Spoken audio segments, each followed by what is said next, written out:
Fui eu que liguei atrasado. Queridos, graça e paz.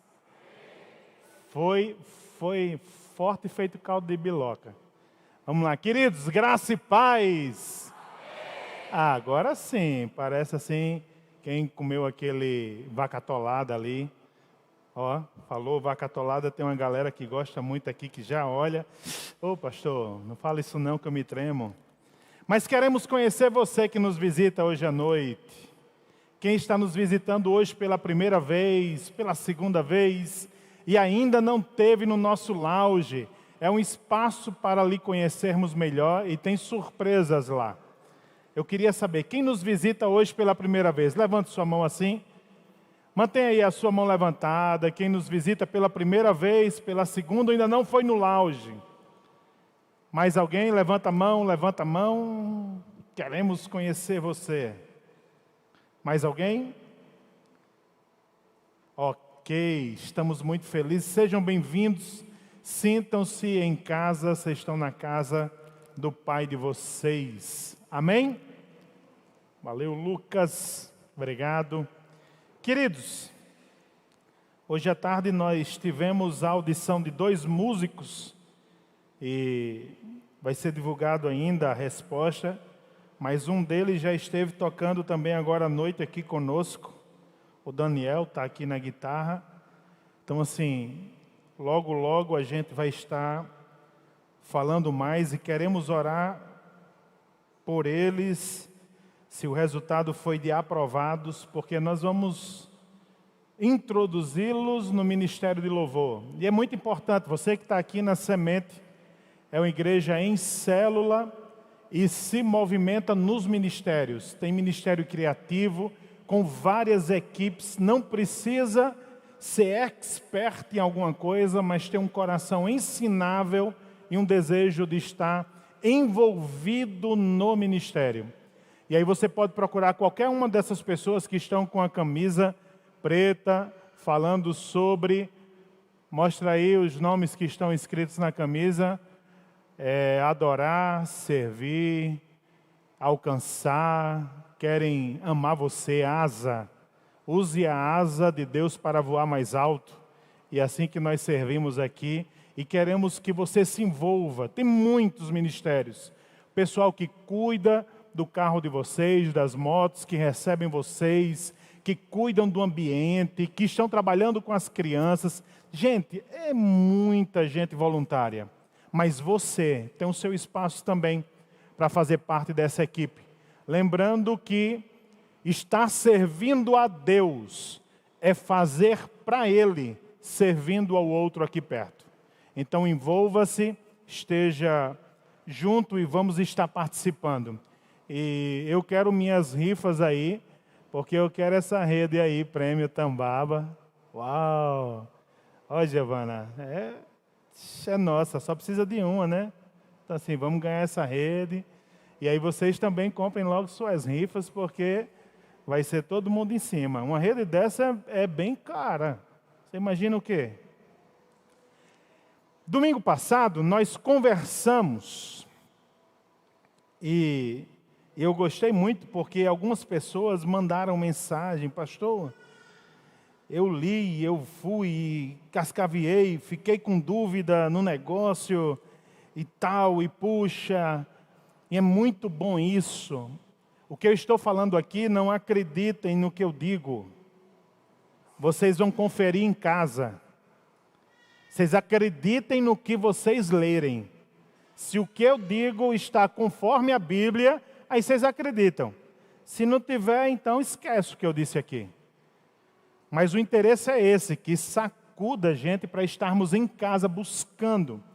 Porque é a busca pela palavra e pelo Senhor que vai trazer muitas mudanças. E aí, semana passada, nosso tema, alguém lembra assim do tema? Pode falar alto aí, alguém lembra? Quem você vê quando se olha no espelho? Quem você vê? E aí fica aquele negócio, eu não consigo nunca ver Cristo. E deixa eu dizer um negócio para você, eu também não consigo ser cristão. Vou confessar, eu não consigo. Eu não consigo ser cristão. Não consigo. Você que está nos ouvindo aí também, seja bem-vindo estar conosco cultuando. Mas o que é que eu quero dizer com isso? Eu não consigo ser cristão sem Cristo. Se Cristo não me ajudar no processo de me parecer com Ele, eu não consigo. Eu não consigo ser um bom esposo sem Jesus. Eu não consigo. Eu não consigo ser um bom pai sem Ele, sem Jesus. Não consigo. Não consigo ser um bom filho sem Jesus. Então a ideia de pensar sobre quem eu vejo não é simplesmente o fato de olhar no espelho e dizer: eu não estou fazendo isso ou aquilo para me parecer com Jesus. Não, queridos. Se você tentar no esforço próprio, tentar modelar sua vida, você vai modelar conforme o seu sistema de crença. E deixa eu lhe dizer uma coisa, ele está corrompido. Ele precisa da palavra de Deus e do maravilhoso Espírito Santo para nos moldar. O que eu preciso fazer é me quebrar na mão do oleiro. Jeremias 18, lembra? Não é assim, Deus vai me quebrar. Não, Jeremias 18 não fala isso. Diz, o vaso quebrou-se na mão do oleiro. É o meu estado de rendição, submissão, que me leva a estar nas mãos do oleiro para que ele faça comigo o que ele quiser. E aí conversamos bem sobre isso e falamos muitos detalhes. Eu até incentivo aqui quem ainda não está numa célula. Eu perguntei isso há alguns cultos atrás, deixa eu conhecer de novo você. Quem ainda não participa de uma célula aqui na Semente, levante a mão assim. Pode levantar bem rápido, levante, já. Eita, que rapidez, foi tão rápido que eu só vi o dedo. Mas a ideia é, nas células, é conversado sobre o que é ministrado nos cultos. Então assim, eu gostaria de me aprofundar mais, de mexer mais nesse assunto. Então procura uma célula para fazer parte. Do mesmo jeito, procura o pessoal do lounge lá no final, procura o pessoal da recepção, diga eu quero participar de uma célula. Porque lá vai dar continuidade a esse ensino. E eu estou dizendo isso exatamente para que a gente possa se aprofundar. Não ser como aqueles meninos que Jesus disse assim, a quem eu vou assemelhar essa geração? Aí a gente morre de vergonha. Jesus diz, é tudo um menino buchudo. Tudinho menino buchudo.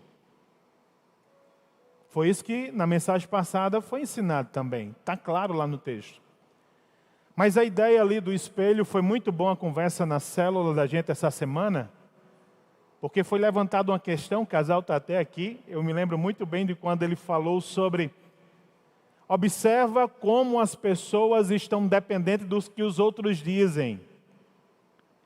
Vocês veem que Jesus diz no texto passado, claramente sobre, olha só, João veio, nem comia e nem bebia vinho, ele jejuava e não bebia vinho, e vocês dizem, tem demônio. E o Filho do Homem vem comendo e bebendo, sentando com pecadores e publicanos, e vocês dizem assim, esse daí não vale de nada porque senta com esse povo. Se Jesus se prendesse à opinião dos outros, ele não viveria o ministério dele. E aí nós vamos conversar um pouquinho sobre este assunto hoje. E eu quero lhe chamar para abrir sua Bíblia em Lucas capítulo 7, versículo do 36 ao 50. Hoje a gente termina o capítulo 7. Amém? Ixi, foi tão fraquinho que eu não senti nem força para ler. Hoje a gente termina o capítulo 7. Amém? É isso aí. E está aqui o casal que eu gosto muito de vê-los enquanto eu ministro. Já está ali, ó, folheando. É isso aí. Lucas 7, 35 aos 50. Esses dois adolescentes. Lucas 7, do 35 ao 50. E você vai manter sua Bíblia aberta aí nesse trecho, porque nós vamos ler esse texto, mas depois vamos ficar buscando algumas informações aqui, que aí é bem importante para a gente estar conversando.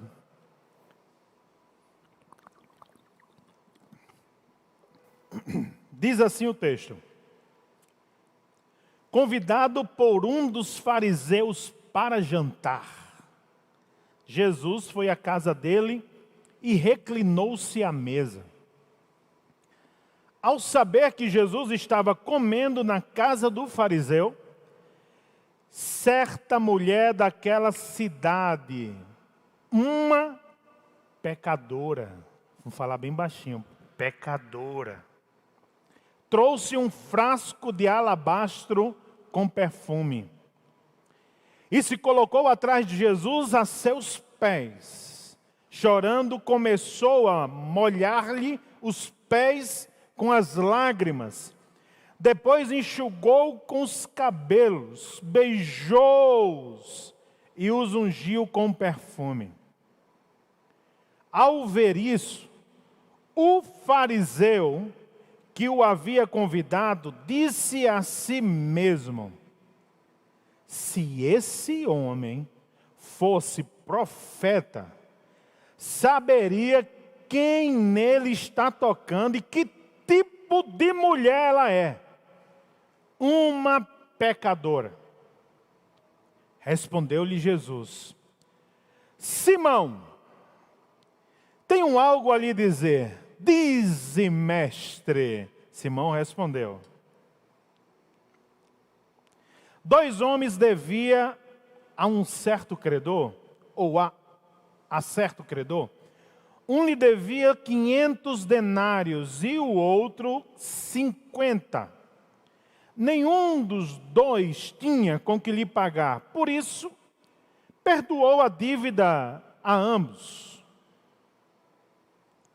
Qual deles o amará mais? Simão respondeu: suponho que aquele a quem foi perdoada a dívida maior. Você julgou bem, disse Jesus. Em seguida virou-se para a mulher e disse a Simão: vê esta mulher? Entrei em sua casa, mas você não me deu água para lavar os pés. Ela, porém, molhou os meus pés com as suas lágrimas e os enxugou com os seus cabelos. Desde que entrei aqui, não parou de beijar os meus pés. Você não ungiu minha cabeça com óleo, mas ela derramou perfume nos meus pés. Portanto, eu lhe digo, os muitos pecados dela lhe foram perdoados, pelo que ela amou muito.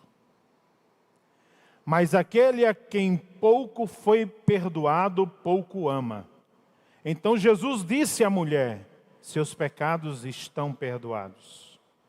Os outros convidados começaram a perguntar: quem é este que até perdoa pecados? Jesus disse à mulher: sua fé a salvou. Vá em paz. Amém? E o tema é: quando uma adoração ultrapassa barreiras. Feche seus olhos. Querido Deus, muito obrigado por estar esta noite aqui, Senhor. Não merecemos, não merecíamos, não somos dignos. Mas hoje o Senhor nos convida a estar à tua mesa. Estamos reunidos como tua família. Somos o teu reino. Que ele seja real em nosso meio. Deus, tenha misericórdia de nós.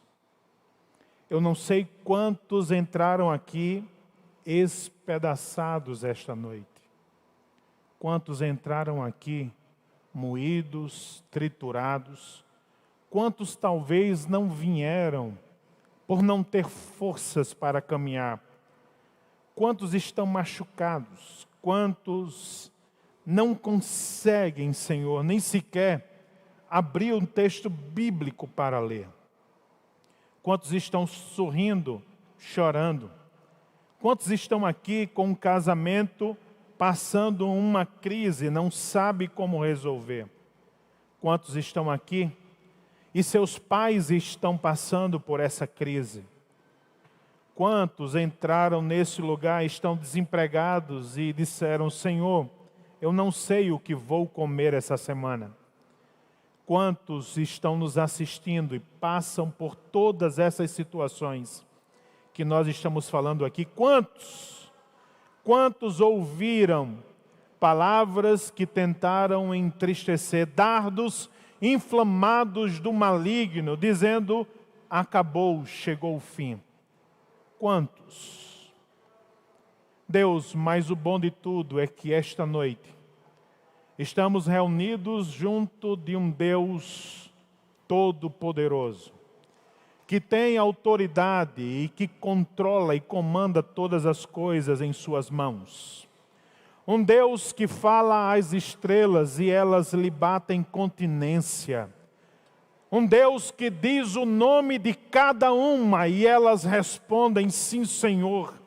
Um Deus que conhece e sustenta todas as coisas pelo seu poder e pela sua palavra. Estamos diante de um Deus que ouve o choro de uma criança e vem em resposta a esse choro, que ouve o clamor de uma mãe e sai em direção a uma cidade para fazer essa vida ressuscitar.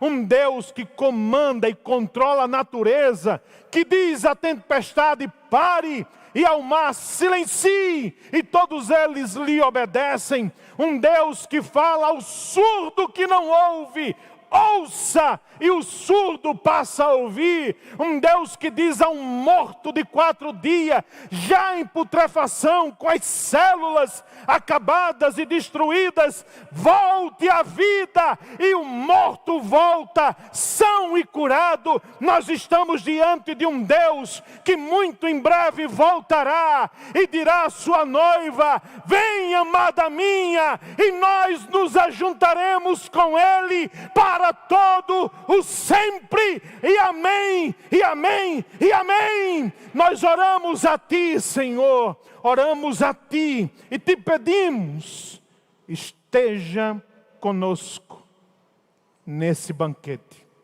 para a glória do Teu nome. E todos dizem: uau. Bem, gente, algumas coisas é importante que fique bem esclarecido, para que a gente entenda o que aconteceu aqui. Lembra que a gente está estudando o texto, que é uma resposta a Lucas 6, os últimos momentos que Jesus fala a respeito de quem pratica a sua palavra após ouvir. Nós conversamos e estamos tratando sobre cada um desses momentos em Lucas 7. E hoje nós vamos fechar, e está tudo dentro desse texto. Nós não estamos e não vamos fugir nem um pouco acerca disso. A questão é, em cada um desses momentos Deus mostra uma situação diferente. E nessa aqui Ele vai mostrar sobre alguém muito especial, que nós precisamos primeiro elucidar algumas questões. Que como você tem estudado a Bíblia, e creio que você já leu esse texto várias vezes, algumas questões surgem para quem está estudando. Primeiro, qual a importância desse jantar? Aqui não foi um bate-papo, não foi assim: vamos ali comer um pão com ovo, que é muito delicioso, tem mais coisas do que pão com ovo. Não foi um encontro de vamos comer uma pizza, vamos para um rodízio. Esse jantar aqui foi um jantar que nós poderíamos igualá-lo a um jantar de gala. Aquele jantar que você diz assim: eu trabalhei o ano inteiro para comprar essa roupa, e eu vou a esse jantar. Esse jantar aqui, se a gente for para o tempo de Jesus, é exatamente sobre isso. Sabe aquele momento em que você diz assim: vamos marcar, não é só um junta-panela, mas é assim: vai ser o encontro das nossas vidas. É esse jantar. Então, quando alguém fazia um convite, queridos, essa pessoa convidada, ela era extremamente importante. Se depois você tiver a oportunidade de ler, tem um livro muito bom chamado Costumes, Usos e Costumes Judaicos do Tempo de Jesus. Você vai ler um pouquinho sobre como eram as festas e os convites para ela. E isso aqui era uma festa na cidade. Esse encontro com essa mulher, lembra que nós falamos, a segunda história foi sobre a viúva de Naim. Jesus saiu e caminhou mais de 40 quilômetros. Saiu de manhã, chegou no horário que o cortejo estava saindo da cidade. Nós conversamos sobre isso. Quando Jesus ressuscita aquele rapaz, uma coisa que acontece na cidade é: um profeta está entre nós. Lembra desse fato? Um profeta. Essa notícia foi para todos os cantos da cidade. Você imagina que hoje aqui em Parnamirim, ouve-se que em alguma igreja, em alguma reunião, em algum lugar, numa cerimônia fúnebre, ou talvez hoje à noite ainda, em alguma cerimônia fúnebre, ou num velório, melhor dizendo, alguém vai orar e um morto vai ressuscitar. A cidade vai ficar sabendo ou não? Sim ou não? Vai, e eu mesmo vou lá. Oxi, negócio incrível, maravilhoso, vou glorificar a Deus com essa família. Alguém orou, um defunto levantou-se, Smith Wigglesworth, que é conhecido como evangelista encanador, ele orou por 25 defuntos, e todos os 25 ressuscitaram. Era simplesmente um encanador. E Deus só gosta de usar aqueles que são simplesmente alguma coisa. Isso é muito bom. Mas esse é um jantar. É o jantar. Então esperava-se na cidade que aquele que ressuscitou o rapaz iria estar naquele lugar. E quem convida Jesus para essa festa de gala é exatamente um dos homens mais importantes da cidade. Lucas faz questão de dizer que ele era fariseu. Era um grupo religioso mais conceituado, principalmente nesse período de Jesus. Então assim, o fariseu Simão chamou Jesus para um jantar. E esse ponto é importante para que a gente compreenda agora que não era simplesmente um cafezinho de bate-papo. Era algo que acontecia naquela cidade, que marcaria todos naquele lugar. Esse é um ponto importantíssimo. Segundo, esse fariseu, ele é muito confundido com outros episódios. Tem um outro Simão, que a gente vai falar sobre esse acontecimento, que é chamado Simão leproso. E aí, domingo passado eu falei sobre quem se alimenta muito de podcast, quem fica só se alimentando dessas coisas superficiais, depois fica rotando sabedoria. É importante que você vá buscar na palavra em oração, Senhor, porque corre o risco de pregar heresia. Teve uma dessas novelas evangélicas, cristãs, que elas juntaram e fundiram Simão leproso com o Simão fariseu. Só porque tem o nome Simão. Simão era comum, Jesus era comum. Tem muitos Jesus que viviam na época de Jesus. A questão não é o Jesus comum, é quem aquele comum representava. Ele era o Filho de Deus. Era o Deus eterno revelando-se no comum.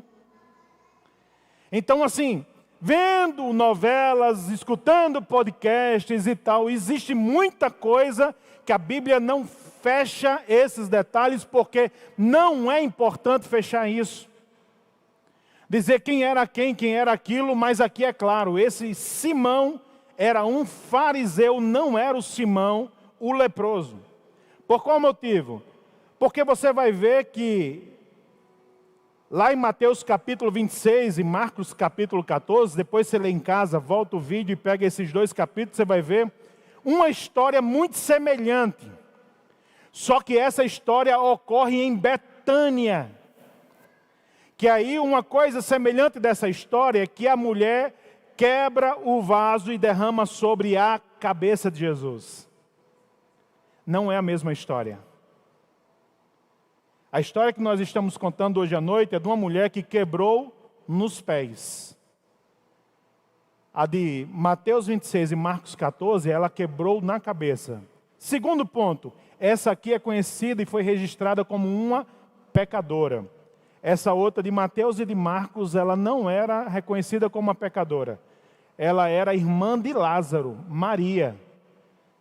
E nos episódios é falado de Lázaro, de Marta servindo, que eles estavam em Betânia. Então, para que a gente saiba que existiram esses episódios. Pastor, mas eu conheço um outro que está lá em João capítulo 12, que é de Maria, irmã de Lázaro, que quebrou o vaso e molhou e estava limpando nos pés. O vaso que Maria quebrou era mais ou menos 400 ml de azeite. Quando ela derrama sobre a cabeça de Jesus, escorre no corpo de Jesus e vai até os pés, para que ele não levantasse e caísse, provavelmente, nesse momento prostrada e adorando, Maria também limpou os pés de Jesus. Então, assim, uma coisa que eu quero ressaltar e parabenizar, as mulheres, elas são muito mais ousadas em adoração a Deus. Elas rompem muito mais fácil. Elas não têm vergonha do que vão dizer delas, elas simplesmente fazem. Elas são as primeiras a receberem notícias de grandes revelações futuras, em muitos momentos da Bíblia. Então, vá os meus parabéns às mulheres aqui presentes e às que estão nos assistindo. Continuem sendo ousadas, porque até o ministério de Jesus, segundo Lucas 8, era sustentado pela vida das mulheres. Elas sustentavam a obra missionária através de Jesus. Amém? E quando a gente vê esse fato, então já fica claro. Por que então Maria, irmã de Lázaro, estava limpando os pés? Porque o óleo escorreu. Isso, se tem juristas aqui, sabem que quando é vista uma cena de crime, existem vários pontos de vista. Desde que não mude o ponto central e a história do ocorrido, várias visões podem ter sido observadas. Então, Mateus e Marcos escrevem do momento que derrama na cabeça. Já João escreve do momento que ela enxuga os pés, mas o episódio é o mesmo. Inspirado pelo mesmo Espírito. Agora, esse fato que nós estamos lendo é outra mulher. Enquanto nessa que eu falei de Maria, Jesus elogiou o ato dela, nessa que nós estamos conversando, Jesus perdoou o pecado dela. Então são fatos diferentes. E outra coisa que eu quero que ninguém saia daqui com dúvida, essa pecadora não era Maria Madalena. Pastor, mas eu ouvi muita gente pregando. Isso foi difundido em 1500 pelo Papa Gregório. Ele criou uma situação e tentou dizer que essa mulher era Maria Madalena, porque em Lucas 8 ele fala de Maria Madalena. Mas aí é onde está. Lucas, tão detalhista, tão preciso, fala no 8 de Maria Madalena e a libertação dos espíritos malignos. E no capítulo 7 ele fala exatamente de uma mulher pecadora. Então não tem ligação, não podemos criar na Bíblia o que ela não diz. Então esses pontos é para que a gente fique bem claro, essa história e esse fato aconteceu como está descrito. E foi para uma festa como essa. E o que é que eu deveria ver de ponto importante? Um ponto importantíssimo que deveríamos estar observando nessa festa. Porque se era uma festa solene, se era algo como a festa de gala, tinham rituais e acontecimentos que ocorriam desde Gênesis.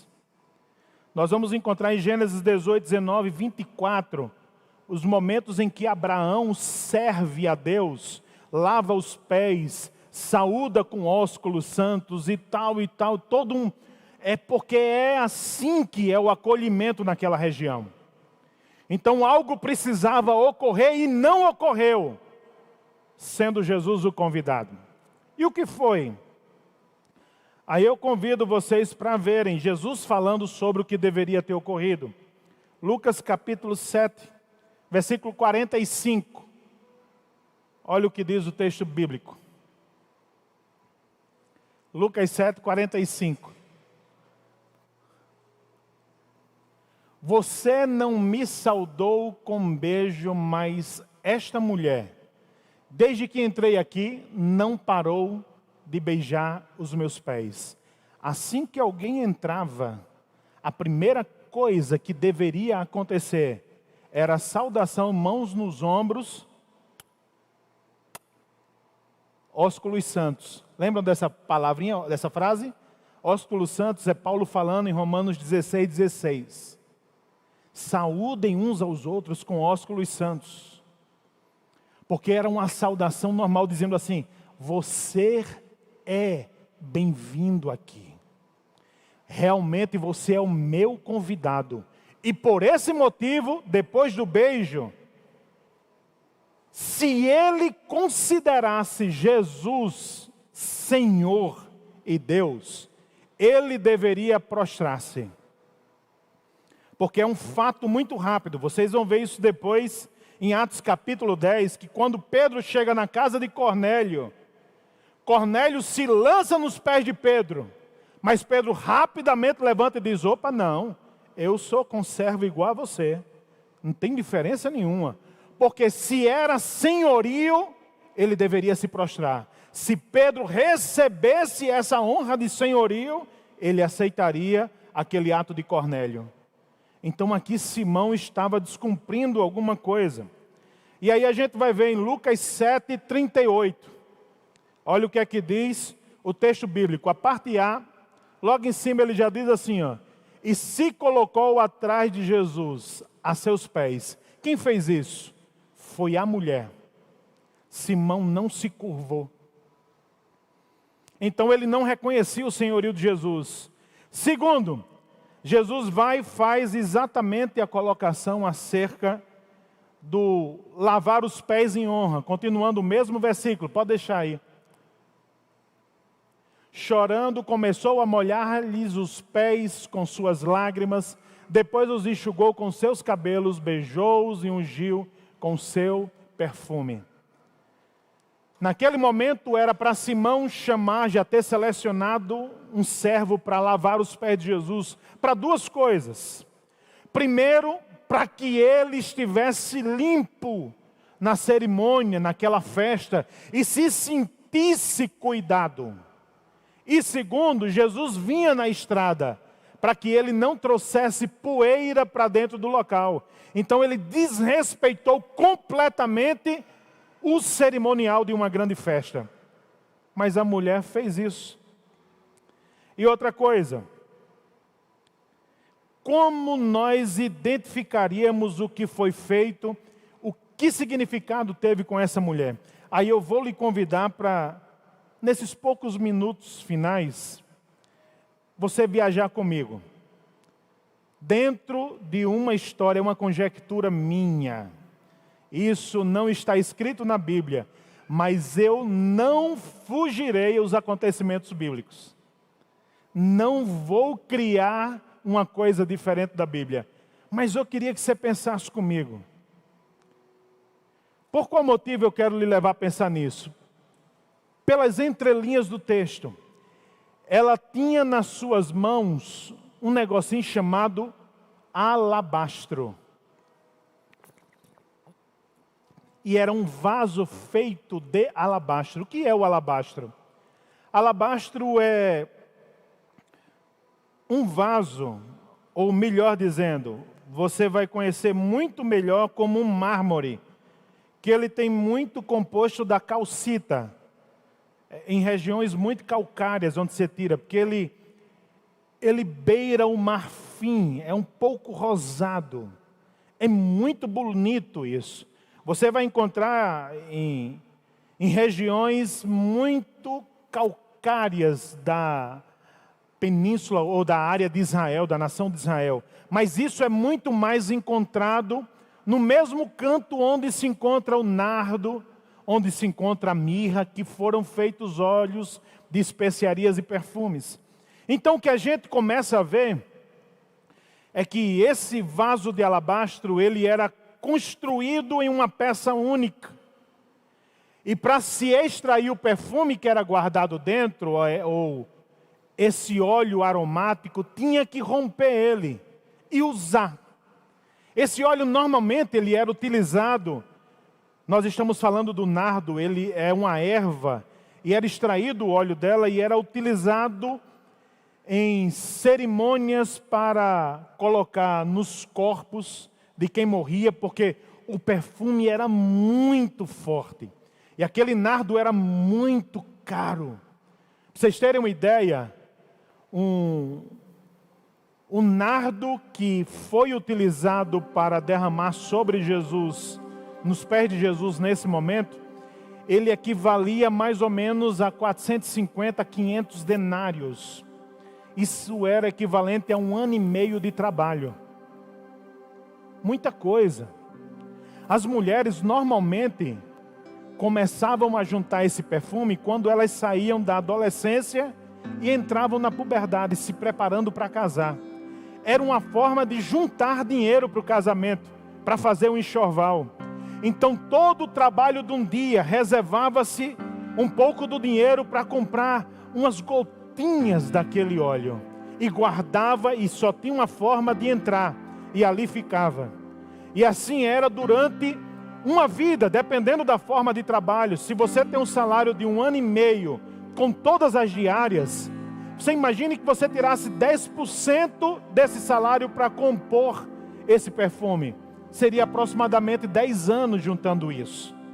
Se você conseguisse poupar e usar meio salário por mês, você conseguia juntar durante aproximadamente 50%, você estaria em 2 anos fazendo o frascozinho, 2 anos e meio, 3 anos, fazendo esse frasco. Se for em cima do que nós estamos imaginando que ela juntou aqui. Então assim, salário de 1 ano e meio, ela poupando 100%. Ela juntou tudo o que ela tinha de uma vida. E quando a menina juntava para casar, era o momento mais especial da vida dela. Aquilo ali iria dar o dinheiro para bancar um enxoval dela também, algumas coisas que ela queria, e seria o perfume que ela usaria naquela noite de núpcias. Ela derramaria sobre a cama, derramaria sobre ela. Foi a vida inteira juntando para esse momento. Era um momento muito especial. O que eu acho interessante é porque essa mulher pecadora, ela tinha um vaso de alabastro.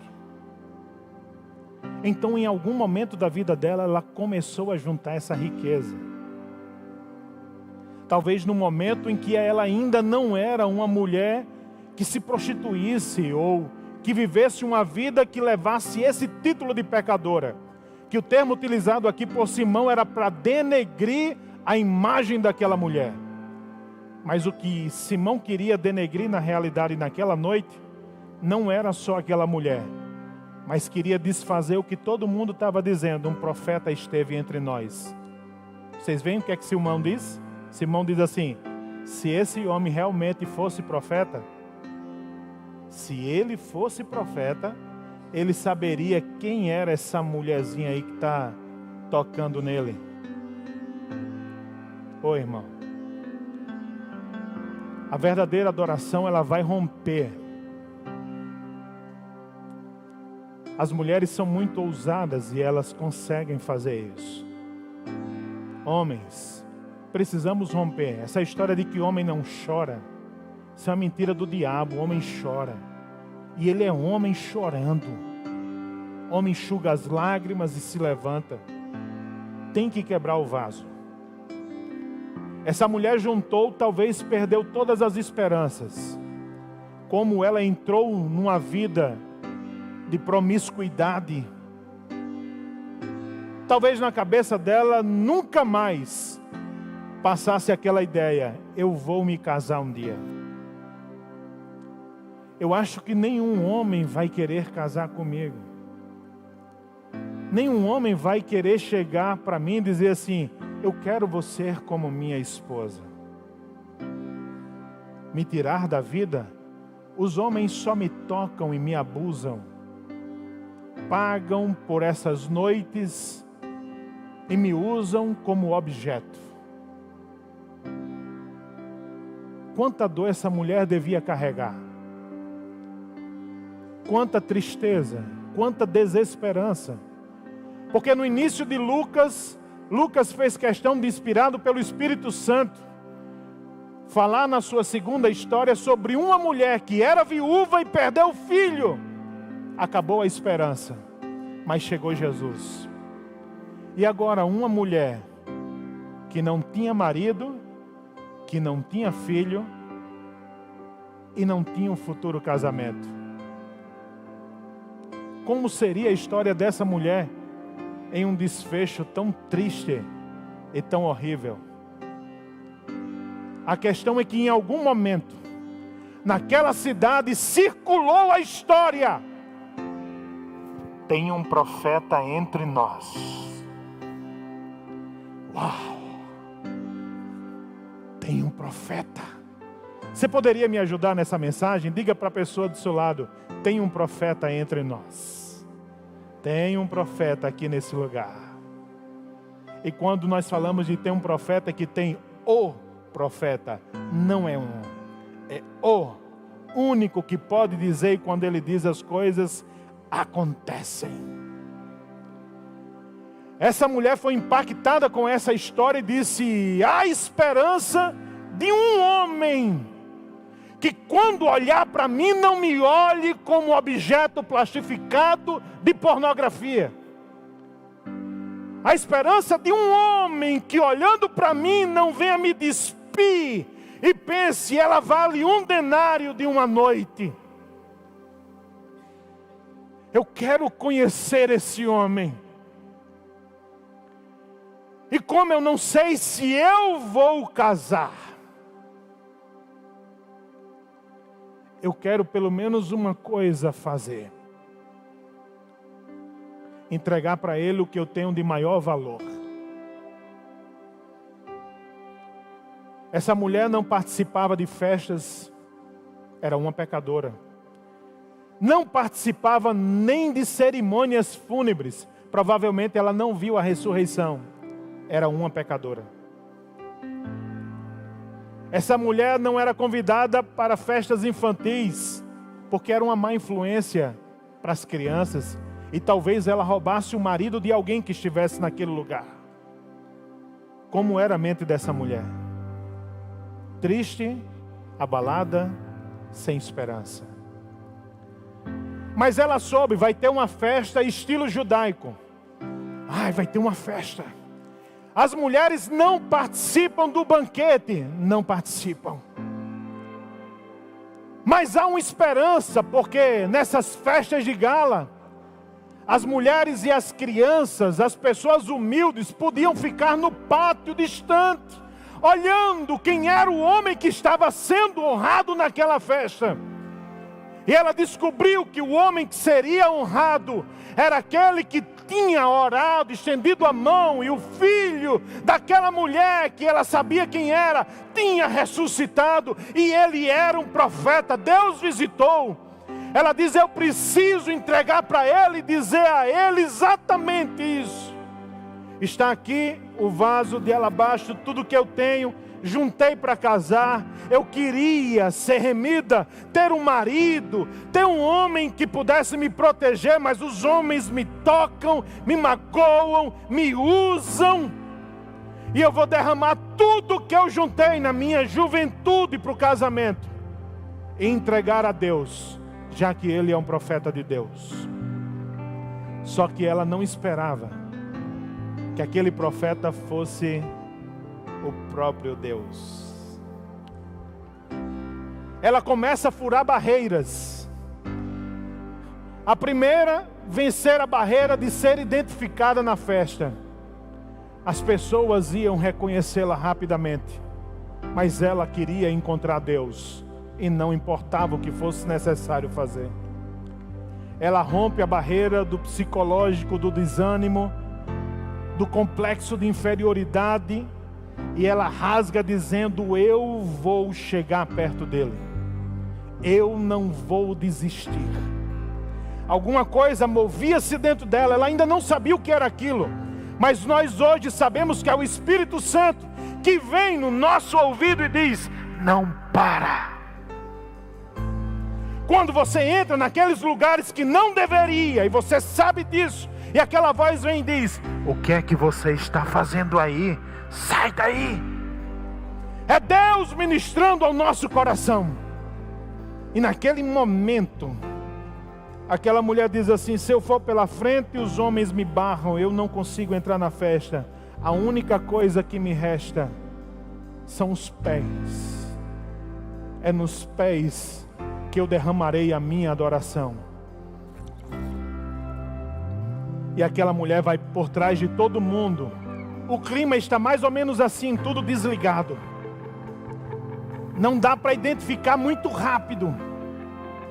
Só que naquele ambiente com cheiro de comida, alguém faz: que perfume é esse? Esse é um perfume muito caro.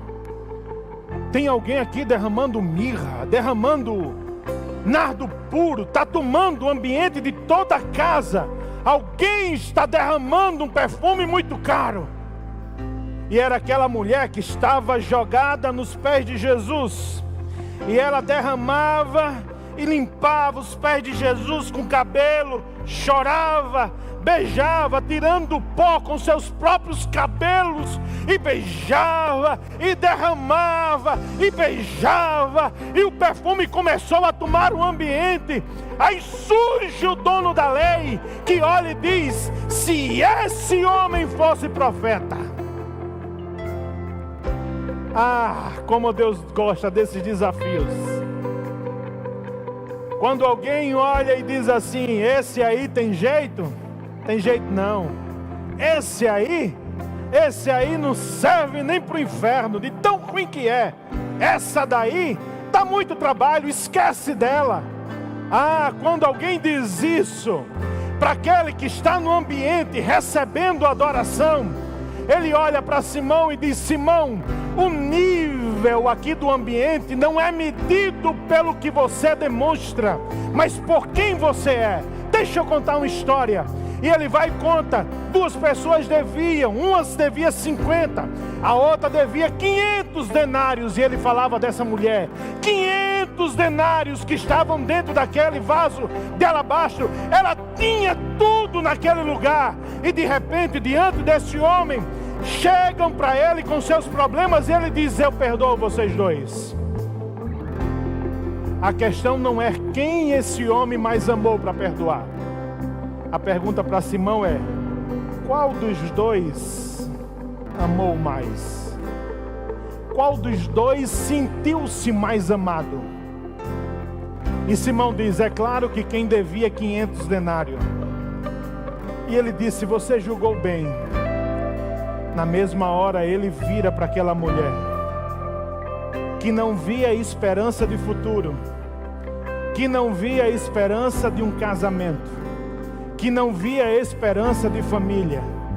Ele olha para ela e era como se ele estivesse dizendo assim: mulher, eu sou o seu marido, eu sou o seu amigo, eu sou o seu libertador, eu sou o seu Deus. Os teus pecados estão perdoados. Ela não foi ali atrás do banquete, ela foi ali atrás de quem poderia mudar a história dela. Fiquemos em pé.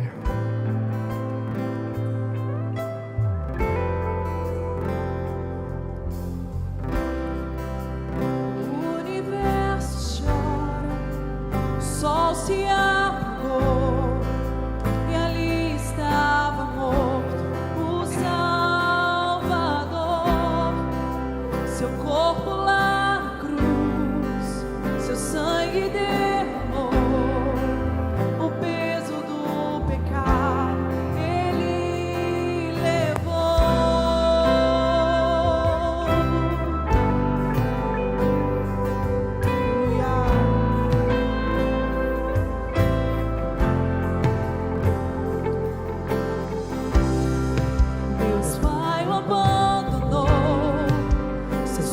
seu respirar, em trevas se encontrou o Filho. A guerra começou, a morte ele enfrentou, todo o poder das trevas vencido foi. Até estremeceu, sepulcro se abriu, nada vencerá seu grande amor. Ó morte, onde estás? O Rei ressuscitou, ele venceu pra sempre, exaltado é, pra sempre adorado é, pra sempre ele vive, ressuscitou,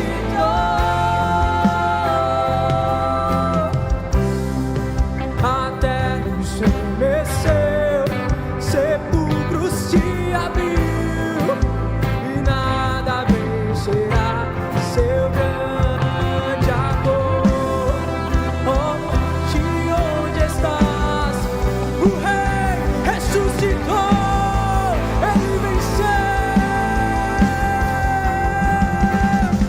pra sempre exaltado é, pra sempre adorado é, pra sempre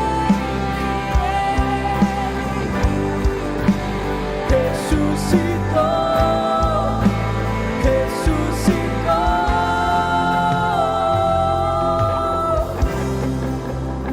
Uau! Aleluia! Você tem alguma coisa para dizer para ele? Diga o quanto você o ama. Adore, não se preocupe com quem está na festa. Lance-se nos pés, rasgue sua vida. O melhor que nós temos para ele não são os nossos bens, não é a nossa inteligência, é você quem ele quer. Ele quer sua vida. Deixa eu lhe contar uma coisa. Estudamos os 4 momentos de Lucas 7. Lá no primeiro momento, quando o centurião intercede por um servo, os sacerdotes vão para Jesus e dizem assim: ele merece. Era a imagem vista pelos que são de fora. Quando Jesus se aproxima do centurião, o centurião diz: eu não mereço. E aí ele recebe. João Batista, a viúva de Naim, ela vai saindo sem esperança nenhuma, mas ela encontra-se com Jesus, e Jesus olha para ela, uma mulher sem marido, sem filho e sem esperança. Ao cheiro das águas ela foi tomada pela esperança de vida que encontrou a morte, e o filho ressuscita. Na terceira história é com João, porque com João uma coisa acontece dentro dele. João para e diz assim: será se eu realmente estou cumprindo o propósito? Será se vem outro? Vão lá e perguntam para Jesus. E aí eles vão perguntar aos discípulos. Jesus faz os milagres e diz: conte isso para João. É a imagem que João tinha dele. Ele se viu ofuscado e talvez errando o caminho, mas ele queria acertar. Nessa história, essa história é muito linda, porque se essa mulher se olha no espelho, você sabe quem é que ela vê? Ela não consegue ver outra coisa a não ser alguém que não merece. Ela não consegue ver outra pessoa a não ser uma pecadora. Se ela pergunta quem está do lado, ela vai ouvir como ouviu de Simão: essa mulherzinha que está aí. Então a imagem dos outros e a imagem que ela via era de quem não merecia. Só que quando Jesus olha para ela, Jesus vê a imagem dele refletida naquela mulher. Nós temos uma opção essa noite.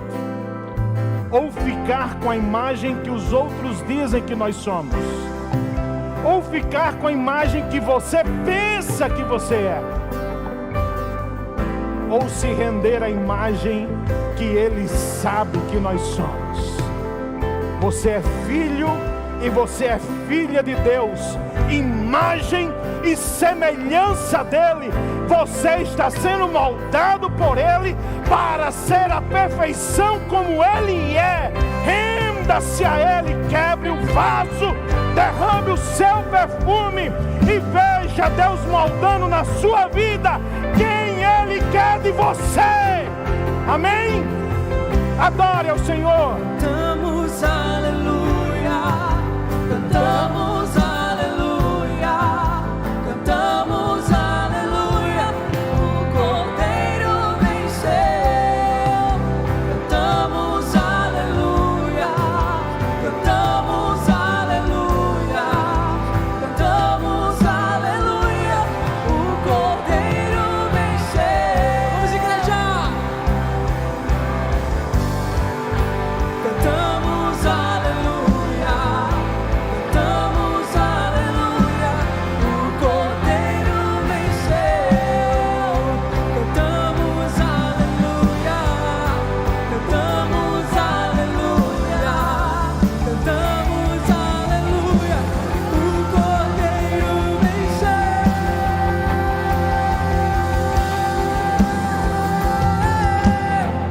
Pra sempre exaltado é, pra sempre adorado é, pra sempre Ele vive, ressuscitou, ressuscitou.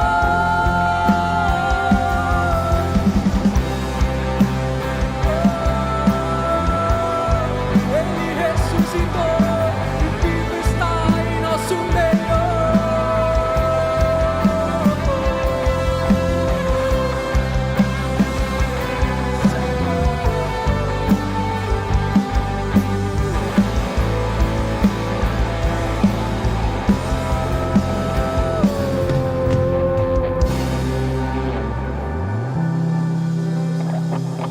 Aleluia.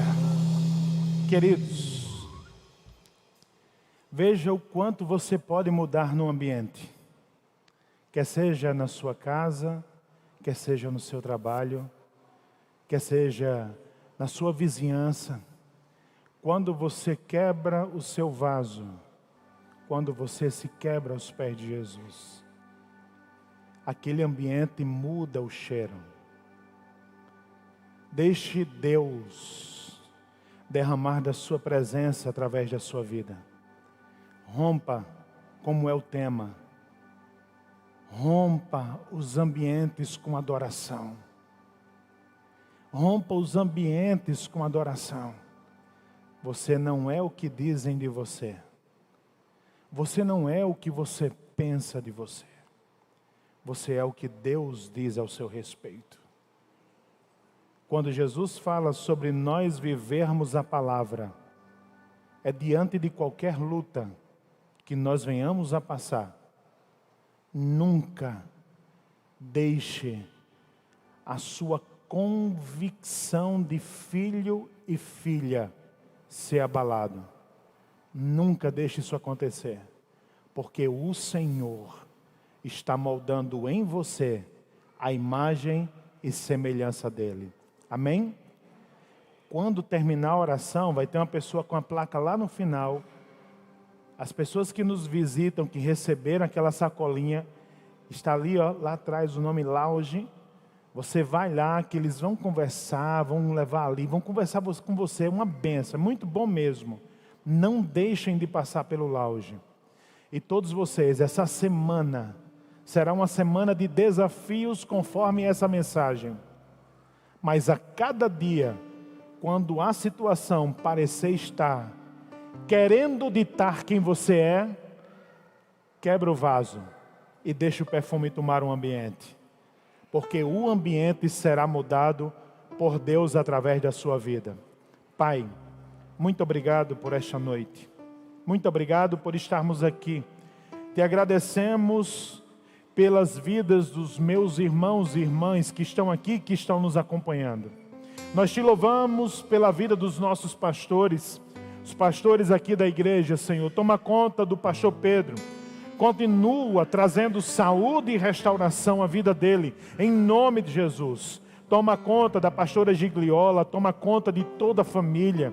Toma conta do pastor Júnior, pastora Érica e a família, Senhor, diante dessas atividades que tem consumido.